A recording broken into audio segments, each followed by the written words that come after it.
boa tarde a todos. Boa tarde. Estamos, mais uma vez, muito felizes por estarmos entre educadores. Gostamos sempre de dizer que é uma alegria inteira estar trocando com educadores, podendo falar, podendo compartilhar um pouco da nossa travessia.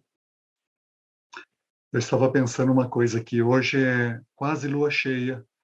Estava imaginando aqui com a Kátia, se muitas pessoas que estão aqui com a gente estão no Vale do Paraíba, entre a Mantiqueira e a Serra do Mar.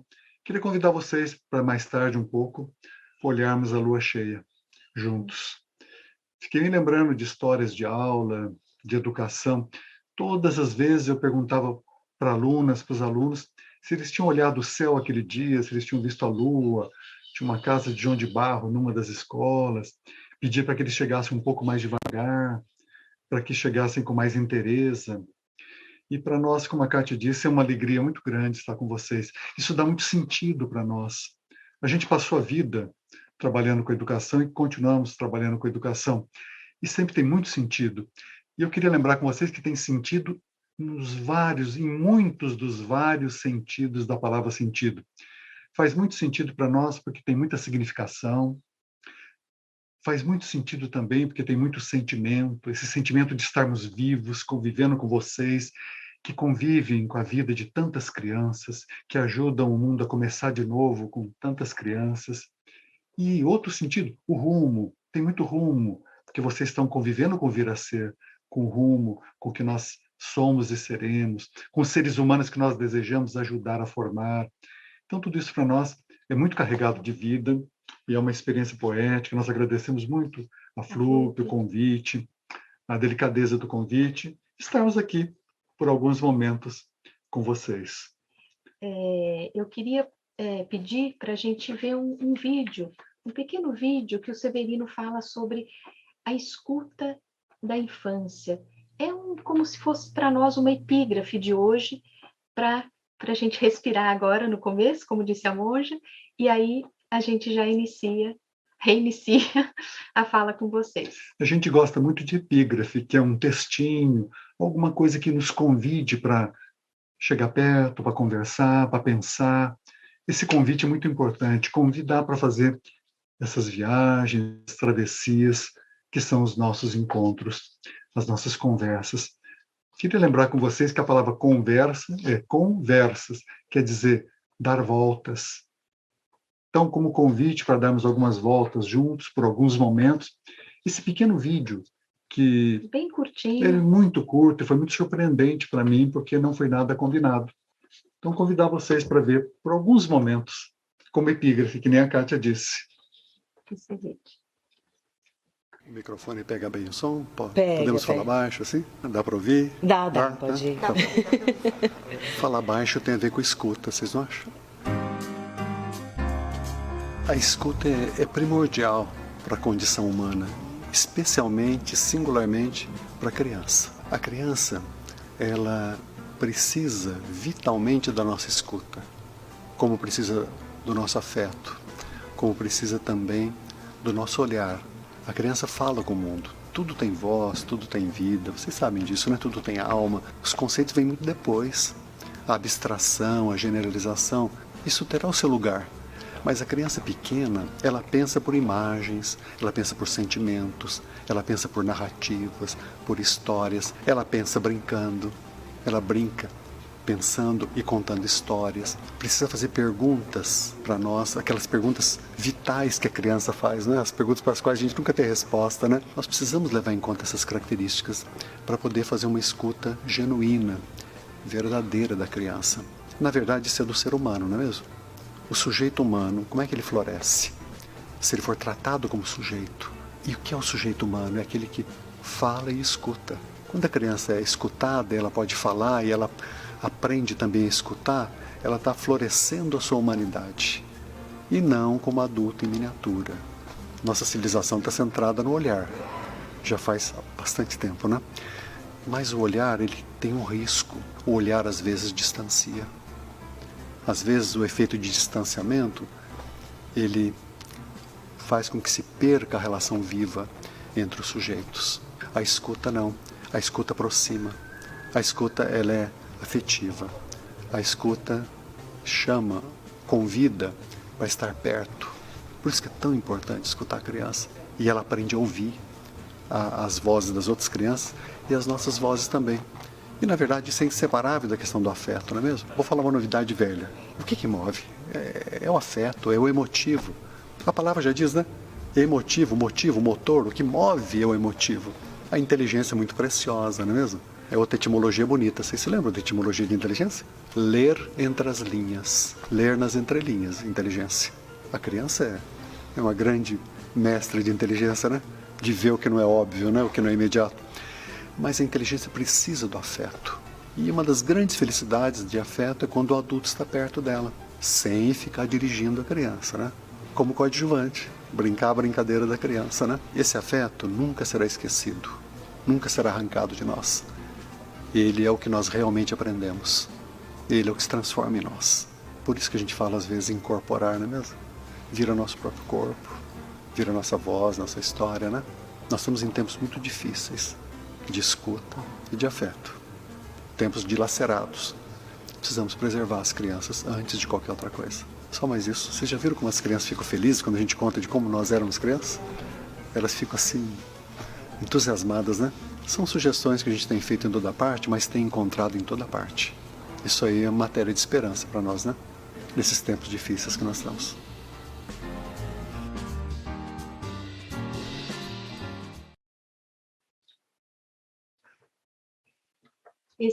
Esta epígrafe é um pouco uma síntese do que nós vamos falar com vocês agora.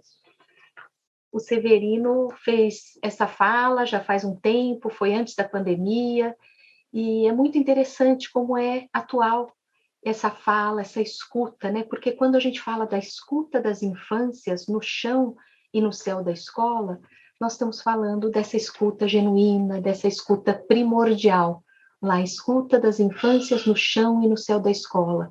E por que nós acrescentamos esse no céu da escola? Porque nós sempre ouvimos os educadores falar, eu sou do chão da escola. Mas eu, uma vez, caminhando, eu percebi que nós não somos só do chão da escola, nós somos do chão e do céu da escola. Porque o chão traz para nós a nossa prática do dia a dia, tudo que a gente faz, o nosso cotidiano ali com as crianças. E o céu são nossos projetos, os nossos sonhos, a nossa imaginação, a nossa intuição, está tudo ali no céu da escola. Então, nós somos todos educadores do chão e do céu da escola. Eu gostaria de convidar, então, vocês para mais duas brevíssimas frases, como epígrafes também. Como a Kátia disse, isso é uma síntese do que vamos fazer. Nós pensamos de conversar um pouco. Eu ia pedir, por favor, se a gente podia ficar sem a tela. Tirar a tela um pouquinho ainda não. A tela ainda não. Por favor, a tela ainda não. Isso. Nós vamos fazer uma pequena fala com vocês de algumas ideias que são fundamentais, primordiais, muito preciosas para nós.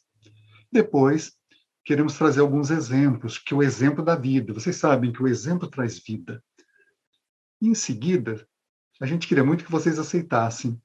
A gente preparou 2 ou 3 sugestões de exercícios que nos ajudam a aprimorar a nossa sensibilidade, a nossa própria inteligência, a nossa imaginação.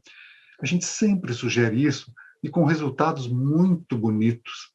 A Kátia sempre fala uma coisa que eu acho encantadora. Ela fala assim, que quem educa precisa também se educar. Então, ela sempre fala educar, educar-se. Então, seria isso, um pouco de conversa teórica, depois misturada com alguns exemplos e pequenos exercícios. Se vocês gostarem, vocês podem recriar livremente na vida vivida, na história vivida de vocês. Então, podemos agora ir para mais uma epígrafe de uma pessoa fundamental no século XX, uma pessoa que a gente admira muito, tem grande gratidão pelo que ele fez em educação e com as crianças. Por favor, a tela seguinte, e a Kátia vai ler para nós esse autor que é tão querido, tão amado para nós. Ele diz assim, A criança necessita de movimento, de ar, de luz certa, mas ainda há algo mais, um olhar no espaço, o sentimento de liberdade, uma janela aberta. É o Janusz Korczak. Esse Janusz Korczak, 100 anos atrás, ele era um dos grandes educadores da nossa cultura ocidental. Ele era um médico que se dedicou à educação e ele fundou um orfanato lá em Varsóvia, que tem uma história muito bonita e depois também muito trágica, mas que permanece como símbolo de humanidade, símbolo da educação como formação humana. Esse orfanato se chamava República das Crianças. Depois a gente volta um pouquinho para falar dele. Nesse momento, vocês viram? A criança precisa de movimento, de luz, de ar, de liberdade, uma porta aberta, uma janela aberta. A gente imagina assim o cotidiano de vocês. As crianças livremente convivendo entre crianças e com as pessoas que são as suas educadoras. E tudo que ele fala nos lembra o ambiente, né? Que é o lugar, que é o espaço que a criança deve viver. Que ambiente nós temos criado para essas crianças, né? Em que ambiente elas têm vivido? Porque esse ambiente que contém também todos nós, seres humanos, nós educadores que estamos ali com ela, isso tudo é o que educa e nos educa junto, né, com as crianças. Essa ideia é muito bonita. Vocês sabem muito isso, vocês vivem cotidianamente isso, não é mesmo? Tudo na escola educa. Todas as pessoas, todos os espaços, os objetos, os tempos daqueles encontros, todos esses elementos educam e também nos educam. Os espaços de atividade, os espaços de silêncios também. Isso, os espaços preciosíssimos da criança brincando livremente entre crianças. É uma das cenas mais felizes da educação das crianças, quando elas estão livremente brincando naquele espaço que é uma comunidade. A escola é uma comunidade. Para muitas crianças, a única comunidade de que ela participa no começo da sua vida pública, como vocês sabem. A escola é muito essencial, muito importante para acolher essas crianças, a convivência delas e com a liberdade com a natureza. Kátia sempre fala o perigo de nós não ajudarmos a criança a se libertar do confinamento, não é mesmo? Você sempre fala isso. Porque a gente teve a experiência, né? A Monja estava falando agora há pouco do Covid, né? De nós ficarmos confinados. Mas, infelizmente, nós vemos que, mesmo antes da pandemia, muitas crianças acabavam confinadas nas escolas, né? Em salas de aula, em escolas que hoje nós temos um movimento de ampliação disso, né? Das crianças poderem sair mais dos espaços de sala de aula, poder estar mais próximos da natureza. Isso é importantíssimo. Então, a própria experiência que nós vivemos de confinamento também nos ajudou a perceber mais a importância do não confinamento. Dos encontros. E imagine a felicidade que é ter um pouco de chão para a criança pisar, ter uma árvore para ela ver, muitas dessas para ela subir. Uma dessas crianças, uma vez escreveu, vocês vão ver daqui a pouquinho, ela foi convidada para falar sobre a escola, uma cena da escola, criança pequena, e ela falou assim, fala depois? Kátia, quer para a gente falar depois. Porque eu queria ir para um próximo slide, que é olha que coisa, gente, Severino. Vocês estão vendo? Isso é um muro na frente de uma escola, no centro de uma cidade pequena no Alto da Mantiqueira. O Alto da Mantiqueira, entre Minas e São Paulo, São Bento do Sapucaí. Bem na rua principal da cidade, tem um muro comprido de uma escola, a escola estadual da cidade, e esse muro foi recriado com arte de mosaicos. Vocês estão vendo? São mosaicos, arte abstrata e com muitos pedaços de literatura. Tem o Drummond, tem o Guimarães Rosa, tem o Manuel Bandeira. E uma coisa muito importante, eu queria que vocês observassem. Acho que vai dar para observar. Vocês estão vendo o contorno do muro? Aqui é um pedacinho só. O contorno, a moldura do muro, são azulejos. Tem aí dezenas e dezenas de azulejos feitos pelas crianças. As crianças da cidade, mais de 300 crianças, Cada uma prendeu o mosaico, fez o seu azulejo e colocou no muro. Então, é uma obra coletiva, na frente da escola. Vejam quanto símbolo vivo, quanto conhecimento vivo tem isso. E o nosso amigo Ângelo Milani, que idealizou e artista que fez o muro e ensina a arte do muralismo e dos mosaicos, nos contou outro dia que o menininho estava lá, um menininho de uns 8 anos para 9 anos, puxou a mãe para atravessar a rua falando assim, mãe, vamos ver o meu muro. Ele tinha feito um azulejinho, ia lá ver o meu muro. Isso é pertencimento. Isso para nós, para a Kátia, para mim, isso é um símbolo do que a escola precisa ser. Esse lugar, essa comunidade a que a criança pertence, em que ela cria, em que ela descobre, em que ela inventa, em que ela faz tantos descobrimentos do mundo, de si mesma e dos outros. Por isso que a gente escolheu esse pedacinho do muro com o verso do Murilo Mendes. Vocês viram o pedacinho do poema dele? Ainda não estamos habituados com o mundo. Nascer é muito comprido. Isso para nós é escola, é educação, é quem cuida das crianças. Nascer é muito comprido. Escola é um lugar de nascimentos. Estamos sempre com novos nascimentos na escola. Nascimentos não só de conhecimento, mas de vida, de convivência, de sentido para a vida. E por isso o mundo começa de novo com as crianças com quem vocês têm essa felicidade de estar todos os dias. E você fala sempre assim, nós nascemos para recomeçar. Isso, né? Nós nascemos para nascer, nós nascemos para muitos nascimentos. A escola é isso, na vida vivida cada dia. Por isso que nós escolhemos o Murilo Mendes e o muro, esse muro de arte e poesia e criação das crianças, na frente da Escola Estadual de São Bento do Sapucaí. Tem mais uma epígrafe agora, bem brevemente, trazendo assim as questões que nós queremos falar com vocês em alguns momentos, alguns breves momentos.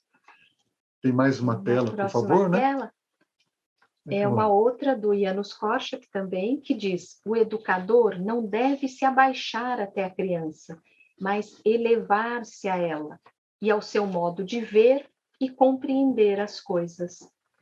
Então, é uma outra ideia, né? Ele inverte aquela ideia de que a gente precisa abaixar, ele diz que a gente precisa se elevar até as crianças. Então, eu gosto demais disso, porque aí é com outro olhar que nós vamos estar ali com aquela criança. E quando ele diz compreender a forma, né, como ela compreende, como ela vê o mundo, se nós soubermos como essa criança vê e compreende o mundo, quanto mais nós soubermos disso, melhor nós conseguiríamos nos relacionar com ela, dialogar com ela, estar com ela, conseguir fazer o que o Severino gosta sempre de lembrar da etimologia do educar. Lembra um pouquinho aí, Severo? A Kátia gosta das etimologias e fico contente com isso. Esse é um amor antigo nosso. O sentido da origem da palavra, da etimologia, a gente sabe que ele não é o único sentido, mas ele traz histórias, ele traz ideias, ele traz sabedorias que às vezes ficaram desaparecidas. Ele conta histórias que nós precisaríamos recordar. E vocês sabem que na palavra educar e na palavra educação, o sentido, a etimologia, a raiz, tem a ver com esse duque, né? Esse duce, tem a ver com mover, conduzir a criança de dentro para fora, extrair, desenvolver possibilidades humanas. Ela nasceu inacabada, como todos nós nascemos inacabados. Ela tem infinitas possibilidades. E nós que trabalhamos com a criança, vocês que trabalham com as crianças, extraem, ajudam a criança a extrair, trazer de dentro para fora. E é também o conduzir na vida, na sociedade, ajudar a criança a conduzir a vida dela na cultura, na convivência humana. Então, é muito importante esse movimento, né? De trazer de dentro para fora e levar ao mundo. E como a Kátia gosta das etimologias, daqui a pouquinho eu queria lembrar mais algumas com vocês. Eu escolhi 3, que eu acho que são evocativas. Elas chamam a gente para conversar.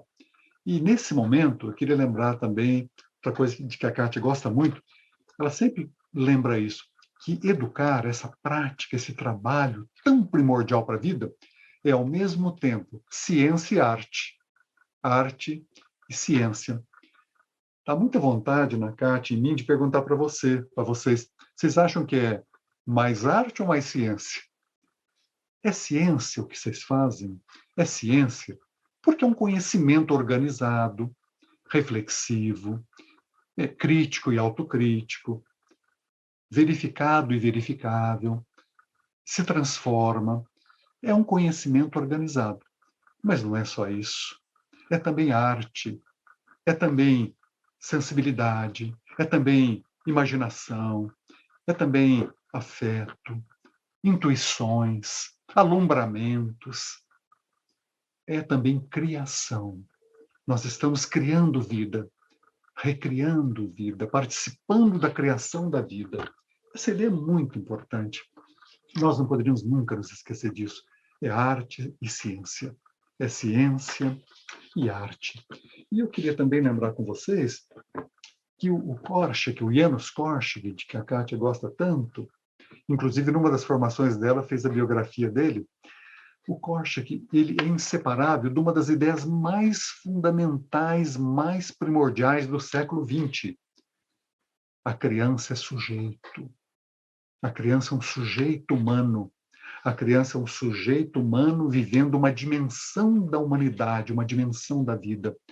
Não é apenas uma etapa para a vida adulta, não. Ela é uma dimensão da vida, é um sujeito humano. E se é sujeito, tem voz, fala, precisa ser ouvido. Se é sujeito, precisa conviver entre sujeitos. Ele tem histórias, tem saberes, tem sonhos, tem dores que precisam ser acolhidas. Como? Agora há pouquinho naquele vídeo lá do Sesc, eu ainda falei de passagem. O sujeito floresce sendo tratado como sujeito. Como é que se forma humanamente o humano? Por meios humanos.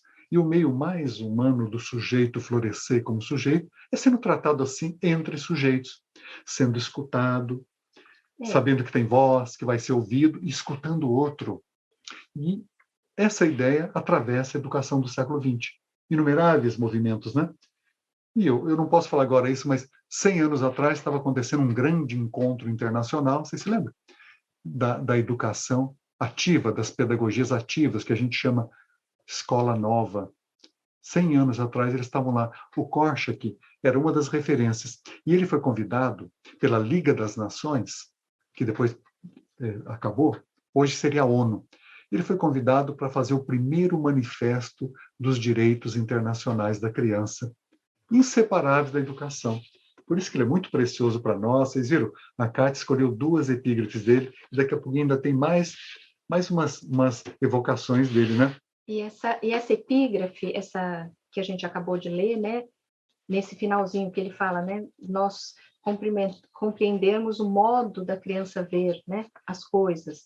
Como que nós podemos compreender esse jeito da criança? Então, na próxima tela, nós fizemos uma síntese do que nós acreditamos, né, de algumas características que nós acreditamos que são fundamentais para a gente conhecer um pouco mais, para a gente aprimorar um pouco mais esse conhecimento em relação à criança. E essas características que nós colocamos aí, animismo, empatia, histórias, pensar por imagens, o brincar livre, a natureza, o pensar por perguntas, a poesia, todas essas características que nós elencamos aí, nós traduzimos de a poética da infância. E por que poética, Severino? Eu queria falar uma coisa para vocês, eu preciso falar. Muito tempo atrás, muitos anos atrás, um dia a Kátia chegou da escola, que nós sempre, a vida inteira estudamos, fizemos livro, fizemos sempre formação com professores, mas demos aula a vida inteira. Milhares de vezes entramos na sala de aula. Ela chegou um dia e falou, se a gente não levar em conta certas características de como a criança pensa, de como a criança fala com a gente, nós não vamos conseguir escutar a criança, não vamos dialogar, não vamos educar como poderíamos. E aí a Kátia começou a organizar essas ideias. Vocês viram?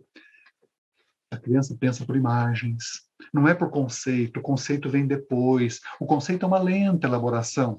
O conceito vai ser abstrato, lógico abstrato.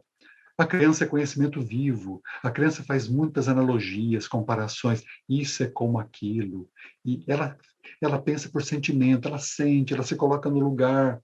ela pensa por histórias, ela pensa por indagações, por perguntas, que são as perguntas que estão na origem da filosofia, no nascimento das artes, da ciência. Tudo isso precisa ser acolhido. Quanto mais consciência a gente tiver, fica mais bonito, né? Não é mesmo? E é importante porque nós sabemos que, independente de nós termos consciência ou não da teoria que está fundamentada a nossa prática, toda a nossa prática educativa, ela é fundamentada teoricamente.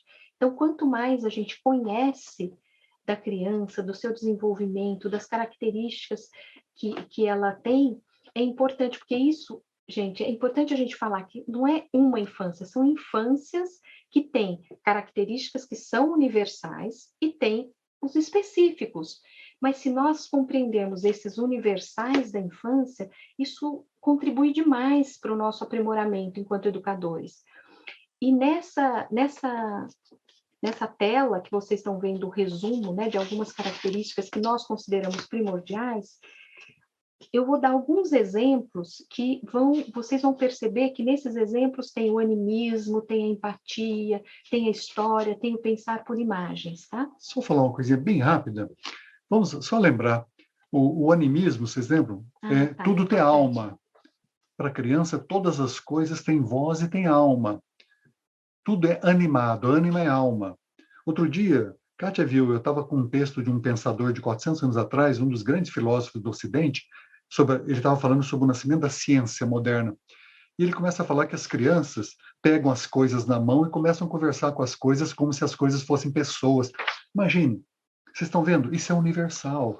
Todas as crianças humanas conversam com a planta, com o bicho, com o brinquedo, com o objeto, com a caneta.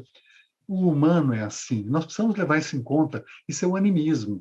Tem a ver com a empatia, né? É inseparável. Porque a empatia é se colocar no lugar do outro, sentir o que o outro sente. A criança ainda é parte do mundo, ela se sente parte de todas as coisas. Ela não se separou ainda. A Kátia sempre me fala isso.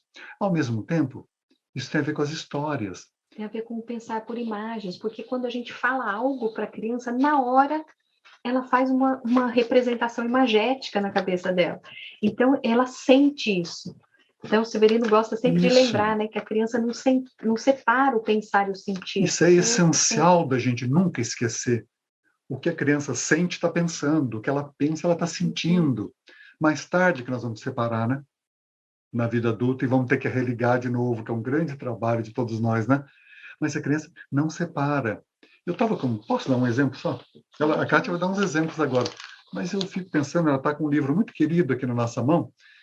Estava lembrando um exemplo de umas crianças longe daqui, lá na área rural da Colômbia, um professor de filosofia e de arte fez muitas conversas com as crianças para elas falarem do jeito que elas falam e pensam, por imagem, por comparação, por analogia. Muitos. O livro, aquele belo livro, Casa das Estrelas. Esse livro é Casa das Estrelas porque um menininho falou que o universo era a Casa das Estrelas. Comparação, metáfora, analogia. Tem uma lá que eu nunca consigo parar de pensar. Quando a gente conversa isso, cada vez começa de novo. Uma criança pequenininha foi falar o que é mãe, definir mãe. E disse, mãe é a pele da gente. Vejam quanta literatura tem aí, quanta poesia. Mãe é a pele da gente. Uma outra criança, quase um ano mais velha, falou assim, mãe entende e se deita para dormir. Olha quanta história. Como isso é pensar por histórias, por história vivida. Isso é infância. Se nós não levarmos em conta isso, o pensar por imagens, por histórias, por perguntas, nós não vamos conseguir estar tão próximos dessa educação que a gente sonha, todos nós sonhamos. Dessa dimensão da escuta. E dessa dimensão da escuta. Nossa, mas tem tantos exemplos, né? Eu ainda nem sei os que a Kátia escolheu. Não, eu escolhi um, não sei se vocês conhecem esse livro que a gente fez há algum tempo, que chama A Poética da Infância, Conversas com quem educa as crianças. Nesse livro, a gente colocou muitos exemplos que eu acho que são muito significativos para a gente falar para vocês. E tem um que eu gosto demais, que diz assim, a gente estava numa escola, né? Eu estava numa escola de educação infantil, E as professoras tinham me colocado um problema que todo dia, na hora de sair, que é o momento em que tem que guardar os brinquedos, as crianças não queriam guardar. E aí eu fui um dia nessa sala e falei para elas, vamos fazer diferente hoje. Aí eu cheguei e quando estava próximo, né, deles irem embora, um pouco antes, eu comecei a falar para as crianças que os brinquedinhos queriam dormir. E aí eu fui falando para eles que era importante, que agora que era para a gente fazer silêncio, que os brinquedinhos queriam dormir. Era uma sala de crianças de 3 a 4 anos. E aí eu comecei a cantar, que é uma outra coisa importante quando a gente cantarola com as crianças, né? Elas amam que a gente cantarole com elas, e você consegue muita coisa quando você faz essa musicalização. E eu comecei a cantar. O brinquedinho quer dormir, o brinquedinho quer descansar. E nessa hora parecia mágica, as crianças começaram a pegar os brinquedinhos e ainda faziam assim para as professoras, para todo mundo ficar em silêncio. E eles guardaram os brinquedos. Então, por quê? Porque os brinquedos têm alma, têm voz. Os brinquedos também dormem. Os brinquedos, quando eles voltarem no outro dia, os brinquedos vão acordar. Então, esse é o animismo. E tem aí também empatia, porque a criança, ela é empática também com as coisas, não só com os seres humanos, mas com as coisas, com os bichos, com as plantas. E tem também ali uma história, e tem a música, né? Tudo está junto. Então, é muito interessante a gente perceber nas crianças esse animismo e como nós podemos lidar com ela a partir do animismo. E um outro exemplo que eu queria dar é de uma amiga minha que a filha, ela estava grávida do segundo filho, e a menininha estava acordando toda noite e queria só ficar dormindo com ela. Um dia ela falou para mim que teve um insight, que ela lembrou de eu conversando com ela sobre o animismo, e ela falou para a filha, você não está escutando a sua caminha? Ela disse assim, você está ouvindo a sua caminha te chamar?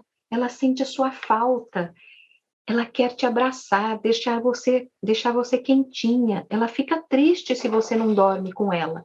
Ela fez essa fala e a criança, então, voltou para sua cama e foi dormir, porque a caminha dela queria abraçar e queria ficar com ela.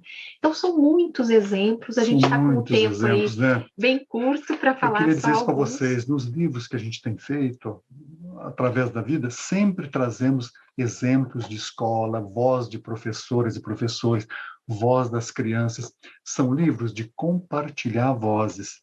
Por isso que eles têm assim dezenas e dezenas de exemplos. E tem muitos que nos chegam de toda parte. Eu estava pensando agora, aquele que aconteceu, um dia a gente estava no auditório com uma quantidade muito grande de pessoas e no intervalo, a coordenadora veio contar que na véspera tinha feito isso. O mundo anímico, a ideia da imagem, de pensar por imagens e animismo, porque o filho não queria tomar um antibiótico por via oral de jeito nenhum, era uma guerra, era uma luta. E aí ela teve a ideia de brincar com ele, de dar o antibiótico de brincadeira para as coisas, para os brinquedos. Para os bichinhos, né, para os objetos, para a cadeira, para a bola. E ele tomou em seguida e passou a tomar. Isso é o mundo da criança. Esse é o mundo. Nós não podemos reduzir a criança ao conceito, de modo algum. Isso vai ressecar essa imensa capacidade imaginativa, sensitiva e intelectiva da criança. Estou lembrando agora, outro dia, o rapaz, nosso amigo de São Paulo, contando, estava a brincadeira da mãe com a menina para ver qual gostava mais da outra. E a menininha estava perdendo, aí ficou quieta, olhou para a mãe e falou, eu gosto de você 7 calçadas e 8 céus. Olha, isso é um gostar muito grande, não? 7 calçadas e 8 céus. É sempre imagem. E aí, agora, eu queria dar para vocês alguns exemplos de perguntas que as crianças fazem, né? Que a gente colocou que é uma das características, né? Que elas pensam por perguntas. E são perguntas filosóficas. Olha esta que são exemplos de crianças que não são daqui, mas vocês vão ver como qualquer criança faria essa pergunta. Onde eu estava antes de nascer? Olha essa pergunta. As crianças não fazem muito essa pergunta? Depois, será que Deus reza? A outra, Por que as abelhas têm uma rainha e não um rei? Ele morreu? Então, são perguntas que para nós, assim, né, Severino, a gente fica... Nós ficamos colecionando esses tesouros. Nós temos uma experiência de espanto, que nem a criança espantada, admirando o mundo. Tem perguntas de toda parte. Imagina, a criança quer saber quem que é o Deus de Deus. A criança quer saber por que é difícil falar com Deus, né? A criança quer saber o que é infinito. Nossa, a criança quer saber quem que é a peixa, que é a mãe de todas as estrelas. Vocês estão vendo? É a mesma origem da literatura, da ciência, da arte, da filosofia. Esse é o mundo da infância, que é o mundo cotidiano de vocês, e que vocês acolhem, e que vocês ajudam a florescer. Nós sempre falamos, vou pedir para a Kátia se eu posso falar isso agora, nós sempre falamos que é muito importante, hoje em dia, nesse mundo, saber que o professor, a professora são muito mais necessários do que antes, mas muito mais, principalmente por causa do excesso de informação, excesso de tecnologia, excesso de fragmentação da vida. Então, aquela pessoa que faz a formação humana das crianças é vital. E vamos lembrar só mais duas, brevemente, etimologias. A pessoa que vem ensinar. Ensinar vem de ensignar, sinar, trazer sinais. A Kátia sempre pergunta, né? Inclusive, a próxima imagem que nós vamos mostrar tem um pouco a ver com isso. Vocês vão ver que tem a ver com essa questão dos sinais. Né? E a Kátia sempre pergunta que sinais nós estamos trazendo para as crianças, né? E aprender, vocês sabem que é apreender, incorporar, passar a fazer parte de nós. Que sinais nós trazemos que as crianças estão apreendendo, inclusive por mimeses, né? Por nos imitar. Vocês sabem disso, as crianças imitam vocês, brincam sendo vocês em casa. Isso é educação. Isso é educação da infância. Isso é conhecimento vivo. Só mais uma, dá tempo? Não Conhecer é nascer com. Olha que etimologia mais bonita. Conhecer é nascer com. Vocês estão propiciando muitos nascimentos. Quanto mais acolher, mais esses nascimentos vão poder florescer. Vamos colocar a próxima imagem que traz essa ideia dos sinais. Isso foi uma experiência que eu vivi após contar uma história para algumas crianças. Uma das crianças olhou para a janela do lugar que a gente estava e viu algumas imagens, não sei se está dando para vocês verem, como se fossem inscrições. E ela ficou assim, olhando, maravilhada para aquilo, e a gente não estava entendendo o que estava acontecendo. Ela falou, olhem, olhem, olha que coisa linda. Uma criança de 8 anos ficou assim, com um jeito de espanto, né? Com aquilo que a gente fala, né? Com olhos livres, com olhos sempre de primeira vez. E aí nós fomos ver e realmente era uma imagem bonita. A gente não sabia de onde vinham essas inscrições aí, depois nós descobrimos, mas a gente nem falou para eles, porque eles ficaram tão maravilhados com essa imagem, que eles quiseram que essa imagem, que a gente tirasse foto com eles atrás da cortina, para que aquelas imagens ficassem neles. Então, olha que coisa espantosa esse olhar dessa criança, de observar isso. E em vários dias naquele dia coincidiu, né, do sol bater na janela e fazer e trazer para a gente essa imagem, e ela observou e a gente não tinha, os adultos que estavam ali não tinham visto. Vocês viram por que a gente fala tanto poética da infância? Que a educação da infância é um trabalho poético? Porque a criança vê, que nem a Kátia disse, com olhos novos, olho de primeira vez. Para nós adultos é extremamente difícil ver alguma coisa como se fosse a primeira vez. A criança vê todos os dias com olhar novo, olhar próprio, olhar de primeira vez. Ela se encanta. Ela tem alumbramento, ela tem encantamento, ela tem o assombro diante do mundo. Ela está descobrindo o mundo, descobrindo as palavras, descobrindo a si mesma, juntando sempre pensar e sentir, observar e imaginar. Isso é poesia, né? E está sempre criando coisas novas, que é isso, a experiência poética. Por isso, poética da infância, a gente fala tanto isso, né? E também, gente, uma coisa importante que nós vamos ler na próxima tela também, que as crianças, elas fazem isso com o mais simples. com os resíduos, com as coisas pequenas, com coisas da natureza. Então, na próxima tela, a gente vai ter um texto do Walter Benjamin que diz o seguinte: as crianças se sentem atraídas irresistivelmente por resíduos onde quer que elas surjam, onde quer que eles surjam. As próprias crianças constroem seu mundo de coisas, um microcosmos no macrocosmos. Então, assim, muitas vezes nós vemos os pais preocupados com brinquedos mirabolantes e a criança brinca com o mais simples. Para ela, aquilo é o essencial. E os adultos é que querem trazer coisas que para a criança não faz muito sentido. Quanto mais a criança puder brincar criadoramente com o brinquedo, mais vida tem. A gente coleciona exemplos disso também, né? O brinquedo, ele pode ser uma folhinha, ele pode ser um pedaço de uma palmilha de sapato, ele pode ser, na roça, um sabugo de milho, né? Um gravetinho. E eu acabei de lembrar, que a gente gosta sempre de relembrar, que a Susan Lin, ela diz o seguinte: o melhor brinquedo é aquele que é 90% criança e 10% brinquedo. A gente gosta muito de lembrar isso. Vamos sempre lembrar o que vocês já sabem, porque vocês vivem todo dia. O brincar junta todas as dimensões da infância. O brincar livre, o fazer de conta, o fazer de novo. E os melhores momentos do fazer de conta e fazer de novo são esses em que a criança brinca com pequenas coisas, ou com vestígios, com resíduos, ou com elementos da natureza, ou com pedaços dos brinquedos antigos, né? Uhum. Ela cria um mundo, ela recria o mundo ali.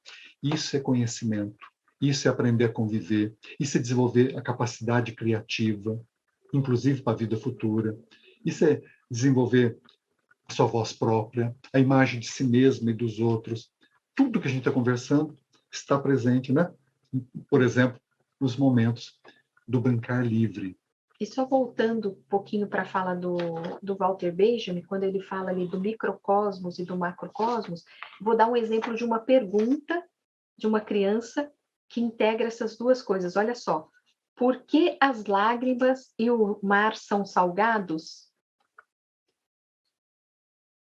Por que as lágrimas e o mar são salgados? Olha o que essa criança faz para a gente. Estão vendo? Isso é a origem da literatura, isso é a origem da filosofia. E essa é uma criança do orfanato, do Janusz Korczak. Não vai dar tempo da gente contar a história dele para vocês.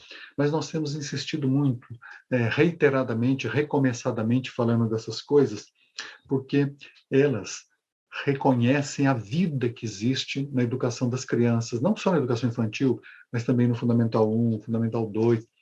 E isso tudo precisa ser não só acolhido, cultivado, como desenvolvido. E para a gente desenvolver isso, uma coisa muito boa é ouvir os exemplos, né? Ver exemplos. Os exemplos chamam exemplo. Um exemplo de vida traz outra vida. A Kátia, quer contar mais alguns exemplos? Eu queria passar algumas imagens, que aí a gente vai falando. Isso, olha, a gente vai passar um pouco rapidinho, gente, por conta do tempo, mas, essa imagem é de uma criança que achou uma pedrinha e veio nos mostrar essa pedrinha, porque ela já viu que essa pedrinha era um patinho, que esse patinho, aí ela já deu nome para o patinho, ela já fez uma história com esse patinho. Isso. A criança dá nome para o mundo e cria história com as coisas. Vocês estão vendo a criança pequenininha? Olha o tamanho da pedrinha na mão da criança. Então, aí tem um olhar de curiosidade. O Severino gosta de falar, né, que conhecer precisa, né? Sem curiosidade não há conhecimento, não há ciência. Só existe ciência porque existe curiosidade, pergunta, indagação. Vamos cultivar isso, né? E tem o olhar dela, né, cuidadoso, de olhar e achar essa pedrinha. Ela estava ali olhando, assim, de forma, inclusive, silenciosa. A gente estava caminhando e ela achou essa pedrinha que ninguém viu, só ela viu. Vamos ver mais imagens? Vamos. Aí tem a próxima imagem. Vocês vão ver, isso aí é um banco feito de tronco de árvore. E os adultos todos viram esse tronco, comentaram, acharam lindo esse tronco. E a criança olhou e achou lindo. E olha a próxima tela, o que a criança viu que nós não vimos. Ela conseguiu perceber que dentro da rachadura do tronco tinham esses ovinhos. E ela ficou maravilhada, e aí ela já queria saber de que bichinho eram esses ovinhos, e aí fomos atrás. Então, olhem como a criança tem esse olhar cuidadoso, esse olhar curioso. Descobrimento do mundo, descobrimento do... das palavras, descobrimento de si mesmo e dos outros. Esse é o mundo florescente da infância. E nós precisamos acolher isso, porque muitas vezes, se a gente não tem essa dimensão da escuta que nós falamos, que é uma escuta primordial, às vezes essas coisas passam batido pela gente. A gente está ali com a criança e não percebe isso, que ela percebeu, e a gente não cultiva. E nós precisamos cultivar, porque, infelizmente, se a gente não faz isso, as crianças vão se desfigurando e vão perdendo essa capacidade imaginativa, quer dizer, ou elas vão, essa capacidade vai sendo interditada ou adormecida, porque em nós, adultos, que muitos de nós tivemos essa capacidade interditada, adormecida, a gente precisa despertar, mas é mais difícil. Se a gente puder cultivar isso, né, não deixar morrer, não deixar dormir, não deixar ser interditado, isso vai ser mais fácil depois. Dá muito trabalho despertar depois a imaginação, despertar a sensibilidade, despertar a inteligência criadora. Dá muito trabalho. O que nos ajuda nesse trabalho depois de adultos? A arte, né? A música, a dança, o teatro, o cinema, a literatura, a poesia. Por isso que elas são imprescindíveis na vida de quem educa as crianças. E aí, na próxima tela, tem mais, a gente vai passar mais alguns exemplos. São exemplos aí, gente, de brincadeiras livres num jardim que as crianças tinham uns gnominhos aí de louça que eles brincavam e fizeram casinhas, porque esses gnominhos cuidavam da natureza, então eles tinham que cuidar dos gnominhos.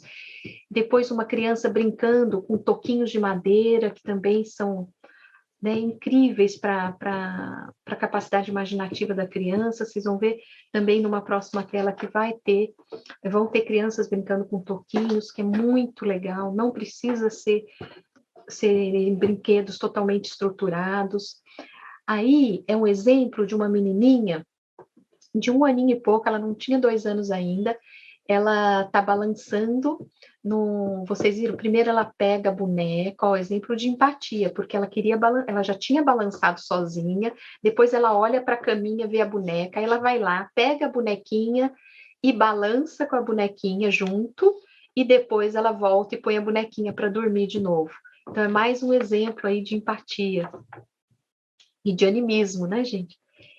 No próximo é uma criança que está fazendo vários experimentos com toquinhos, ela começa empilhando a partir de daí a torre cai, ela vai montar de novo, daí ela começa com 2 toquinhos embaixo, depois cai de novo, daí ela faz com 3 toquinhos, então ela vai experimentando, e ao final ela fala que fez um castelo.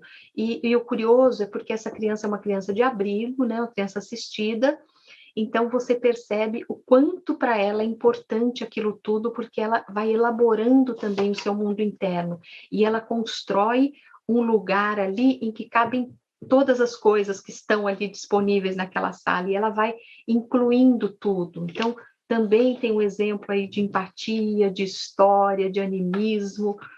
Vocês viram como que o brincar elabora as dores?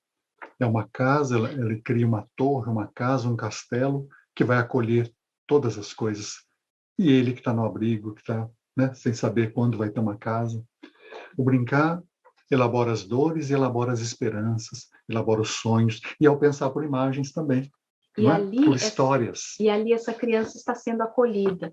Aí também é uma outra, é aquela coisa que nós sabemos, né, gente, como as crianças gostam de cabana, como elas gostam de estar no aconchego de algo, e essa experiência de balançar as crianças como se fosse a primeira imagem à esquerda não é uma rede, são 2 adultos que estão balançando uma criança numa colcha, e a outra pequenininha está junto, né, querendo entrar, porque esperando a vez dela. Então as crianças amam ser balançadas, serem acolhidas, né, em espaços pequenos, elas gostam de entrar em cabanas, isso é muito importante para a criança pequena. Entrar em caixa de papelão, na verdade, a criança ama caixas de papelão maiores. Aí é a criança brincando de casinha, né, numa casinha de madeira simples, só com coisinhas, com bonequinhas de pano, de madeira, e esse túnel também, né, que a criança ama esses túneis, vocês sabem, elas adoram entrar nesses túneis, entrar e sair, e ela faz isso muitas vezes, né, aquela ideia de fazer de conta e fazer de novo muitas vezes, a criança faz e ela não se cansa, os adultos se cansam só de olhar e elas continuam fazendo, e quer outra vez, assim como as histórias que a gente conta, que elas pedem, conta de novo, isso é muito importante, que a gente conte de novo, que a gente acolha esse querer, porque isso também é um exercício da vontade, da gestação da vontade dessa criança e da confirmação de como esse mundo pode acolhê-la, dessa confiança que ela tem em nós, essa confiança no mundo, esse repetir. Não, e a gente fala, né, que a criança precisa do aconchego, de sentir-se em segurança, ela confia nos adultos que acolhem, ela gosta de entrar em cabanas, como eu havia falado. E a próxima imagem é também uma cena, né, que as crianças brincaram de casinha e depois a gente viu que elas estavam brincando livremente e ao final eu vi que elas tinham colocado em cada caminha uma criança e um bichinho. Então, olha que nós ficamos, assim, muito encantados com isso, né? Elas acolheram os bichinhos que não ficaram fora da casa, estavam todos dormindo com elas. São todas crianças assistidas. E a última imagem, essa última imagem, antes da gente tentar fazer um pequeno exercício com vocês, é muito interessante porque a gente trabalha com essas corujas, são corujas de pelúcia, que a gente chama de fifis, que foi um nome dado por crianças, e cada fifi chama fifi com um sobrenome. E sempre que eles chegam na casa, a gente pede para eles escolherem uma fifi. E nesse dia, eu cheguei, né, e pedi para a criança escolher uma das fifis, só que eu não tinha visto que estava esse cesto com essas bolinhas, que a gente tem até aqui para mostrar para vocês, ó, que é uma bolinha de madeira que a gente usa em outras atividades. Alguém colocou ali, eu não havia visto, deixei, só que eu pedi para ele escolher uma fifi.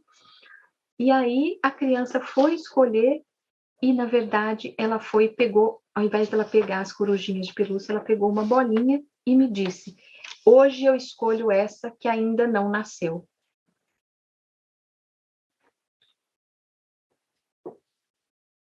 O ovo da coruja que ainda não nasceu. Isso é alta poesia. Isso é a essência da poesia, um menininho lá no trabalho, no acolhimento. E como é que a criança faz isso? Porque a criança pertence às mesmas fontes. Eu queria falar uma coisa para vocês. Essa apresentação nossa, os slides vão ficar disponíveis.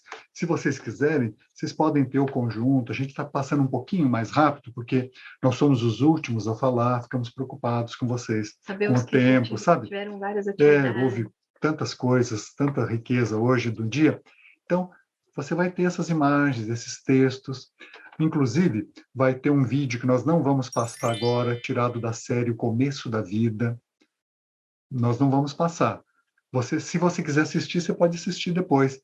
Para nós é uma alegria, viu? Se você puder assistir. A gente queria sugerir, rapidamente, 2 exercícios muito bonitos, muito fecundos, para nós aprimorarmos, para nós cultivarmos a nossa capacidade de sensibilidade, de imaginação, de inteligência, naquele trabalho de despertar o que vai sendo adormecido na vida adulta. E tem um exercício que é, assim, essencial. A Kátia e eu, há décadas, nos voltamos para isso, para esses exercícios, para essas experiências. E tem alguns que são, assim, muito fecundos. Esse que a gente vai sugerir, a gente fala em toda parte, é um clássico para nós. Ele é simples e essencial. Ele envolve toda a nossa capacidade de perceber, de interpretar e de criar. Você pega, por exemplo, um texto, você pega uma fotografia, você pega uma pintura, você pega um filme que você viu e dá um título para aquilo. Dar um título, criar um nome. Criar um título é interpretação, é síntese. O seu título pode ser direto, lógico, claro, pode ser uma metáfora, pode ser mistura de metáfora, de analogia com coisa lógica. O importante é que você experimente como é impressionante o desenvolvimento provocado por esse experimento. Dar título para as coisas, que equivale na infância e também na poesia a dar nome para as coisas, a dar nome para o mundo. Porque dar nome é descobrir sentido, dar nome é criar sentido. E isso é radicalmente humano. É uma das marcas do humano na Terra. Criar sentido, descobrir sentido. Esse exercício evoca em nós esse desígnio humano de criar sentido para as nossas vidas, para a nossa convivência. Vamos dar só um exemplo? Podemos? Pegar uma, tem uma imagem, uma tela só. Imagem. Olha lá. Primeiro, Esse convidar a olhar, né? Primeiro olhar bem a tela. Esse é um quadro da Vera Ferro, que é uma artista de Campinas, e ela ganhou uns mapas antigos, e a partir desses mapas ela criou várias coisas. Esse é um deles, um dos quadros dela. Então, a ideia é olhar um tempo, a gente não vai ter tempo aqui, mas a ideia é vocês olharem bem e darem um título para esse quadro. Interpretando isso. E ao mesmo tempo expressando, sinteticamente. As crianças estão olhando o mapa do mundo, elas estão abraçadas, estão com essas roupas muito características. É que a gente não pode falar muito para não atrapalhar a sua interpretação. Isso era o quadro que abria a exposição. E os outros também variavam sobre o mesmo tema. Que nome você daria para a exposição? Nós somos a Vera Ferro. Como a gente chamaria esse trabalho? E é importante você falar, né? O que a Kátia faz depois em seguida, né? Normalmente, quando eu estou trabalhando tanto com professores ou com as crianças, não as crianças pequenas, né, gente? Mas, em geral, com as crianças pequenas, eu conto história sem dar o título da história, sem falar o nome, para, no final, elas criarem o nome, tá? Com as crianças pequenas, eu faço muito isso, é muito legal. E depois que todo mundo dá o nome, dá para fazer um texto só com os nomes dados, às vezes com algumas palavrinhas de ligação. Então, a gente faria isso. Não dá tempo, mas não dá tempo. E também, normalmente, né, no presencial, a gente faz isso muito, é muito interessante. Então, porque cada título é uma outra leitura, um outro olhar, é uma outra escuta. E saem títulos coisas muito belas. Geralmente mais belas do que o original. Acontece sempre isso. Lógico, gente, que precisa de um tempo, precisa criar um campo. Precisa silêncio, né? Precisa de um campo aí criador. É uma sugestão, né? Estamos só sugerindo para vocês. Tem mais uma tarefinha, se você quiser aceitar. Próxima tela? Próxima tela das mães, né? Olha lá, são três imagens de mulher. Uma criança, né? Mas tem a mãe também desenhada no chão. É verdade. Você vai tentar criar um título que sirva para as três imagens. Nossa, você não imagina o que acontece com a gente, viu? Todos os nossos processos mentais criadores estão presentes para fazer isso. A jovem índia, mãe, ela amamentando o bichinho, um menino de rua, numa grande cidade, dormindo nos braços de uma estátua, e a menina que foi ficar dentro do desenho da mãe, num campo de refugiados, dá para ver, né? Deixando o sapatinho para fora para não pisar no corpo da mãe. Um título para os três. Como que seria? Fica como uma brincadeira nossa, como uma tarefa de criação. Se você quiser fazer, quiser mandar para a gente. Se quiser mandar os nomes, títulos para a gente vai ficar muito feliz. Isso é uma grande alegria. Grande alegria para nós. Isso. A próxima tela também é de um pintor, Magritte. É uma tela também, é um quadro muito instigante. Fica como tarefa também? Tarefa também. Vocês estão vendo? Em cima está de dia, embaixo está de noite. Vocês viram? Que nome você daria para isso, né? Qual o nome, não é mesmo? Para essa pintura. Tarefa também de brincadeira. E o Magritte, que é o autor desse quadro, ele faz um texto que a gente queria ler para vocês rapidinho, que é muito interessante, sobre essa tela, que diz assim: concretamente, uma paisagem noturna e um céu tal como vemos durante o dia. A paisagem leva-nos a pensar na noite e o céu no dia. Na minha opinião, esta simultaneidade de dia e noite tem o poder de surpreender e encantar. Chamo a este poder de poesia. A gente gostou muito dessa definição de poesia do Vocês viram? Magritte. O poder de surpreender e encantar. Isso é a criança. A criança se surpreende, se encanta com o mundo e nos surpreende e nos encanta sempre que a gente se abre para isso. E por isso que o mundo começa de novo, a vida começa de novo, a história começa de novo. Nós sabemos que não precisa ser assim, pode ser diferente. Há de ser diferente. E agora, um próximo exercício, que esse é muito legal, gente, de fazer com as crianças. Pode passar para a próxima tela, por favor. Isso, essa daí. Esse aí é o como haikai, que a gente chama, né? Você, com seus alunos, com as suas crianças, você sai pela escola pedindo para eles olharem, conversando com eles, o que eles veem de diferente, o que eles já olharam, que estão olhando de novo. E depois eles vão falar, como são crianças pequenas, na maioria das vezes, se as crianças já escrevem, tudo bem, mas se elas não escrevem ainda, que eu imagino que não, elas vão falar. E essas crianças que nós colocamos aí, que falaram isso, são crianças de muito longe daqui, não são crianças do Brasil, e elas falaram isso, né, numa experiência como eu falei agora. Você sai para olhar o mundo livremente, como a criança faz todo dia. E ela descobre mais mundos dentro do mundo ali da escola. É muito bonito, tanto na fala dos pequenininhos, como nas anotações, quando elas já sabem escrever. Olha, a Kátia escolheu 3 exemplos para nós. Então, tem esses 2 aí: o pato nada, as ondas penteiam a água. Vocês viram a comparação, a metáfora? As ondas penteiam a água. Bom, de novo, né? Metáfora, aí. Imagem. De novo, mais uma agora, essa daí, né? Árvore oca, passagem secreta para o outro lado. Dizendo, 2 crianças de 5 anos. Criança ama portal, passagem secreta, não é mesmo? Imagine ser dentro de uma árvore, então. Há muitos mundos dentro do mundo. A criança vive isso todos os dias. E a próxima é uma criança que vai definir o que é recreio, e ela diz: recreio, a árvore carregada de amigos. De novo, outra imagem, outra metáfora. Essa é bela também, não? Essa que você queria falar. Essa que eu queria falar, a Kátia falou para não, né? Para falar a árvore carregada de amigos. Essa é uma cena feliz da felicidade que é a escola para a criança pequena, principalmente para a pequena, a criança humana. A árvore carregada de amigos. Como é que seria o exercício, então? Vamos convidar as professoras para fazer. Então, as crianças, as professoras, as educadoras levarem as crianças para passear na escola. Livremente, olhos livres, passear com os olhos. Vamos passear, e depois elas vão contar o que viram. E aí, nesse contar, né, de algo específico, o que chamou a atenção? O que surpreendeu você, né? Posso pedir uma coisa também? Pode. A gente queria ver as professoras fazendo. Os professores. Seria legal. O que você faria? Que anotações você faria? Você vivenciar, inclusive, né, para passar para eles. Muito importante isso. Muito legal. Muito importante, porque aí fica mais vivo ainda, né? Mais vivido ainda, né?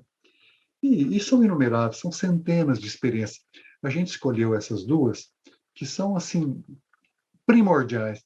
Mas tem muitas. Eu sei que não dá tempo, a gente trouxe até uma aqui que aconteceu com a gente esses dias. Olha, isso aqui é uma pedra cristal, vocês estão vendo? Eu vou pedir para a Kátia mostrar, que ela mostra com muita delicadeza. É uma pedra, dá para vocês verem?